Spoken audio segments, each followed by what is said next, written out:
হঠাৎ করে হাসপাতালে দেখা গেল আরিস ফাহিমকে। অনেকেই লিখেছেন মানজিয়ার জন্য দোয়া চাই। অনেকে বলছে হয়তো বা হঠাৎ করে হাসপাতালে ভর্তি করা হয়েছে মানজিয়াকে। হাসপাতালের সামনে আরিস ফাহিমকে বেশ চিন্তিত অবস্থায় দেখা যায়। তাছাড়া তার টিম মেম্বারদেরকেও বেশ চিন্তিত অবস্থায় দেখা যায়। অনেকে ধারণা করছে হঠাৎ করে হয়তো বা মানজিয়া অসুস্থ হওয়ার কারণে তাকে হাসপাতালে ভর্তি করা হয়েছে। হয়তোবা খুব শীঘ্রই নতুন অতিথির আগমন ঘটতে চলেছে। বেশ কিছুদিন ধরে মানজিয়ার প্রেগনেন্সি নিয়ে নানা রকম লেখালেখি হচ্ছিল।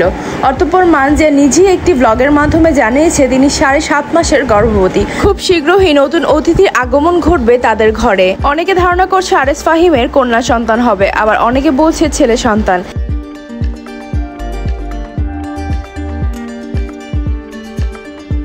আরিস ফাহিম তার একটি পোস্টে মানজিয়ার জন্য দোয়া চেয়েছেন। দর্শক, আপনারা সকলে মানজিয়ার জন্য দোয়া করবেন।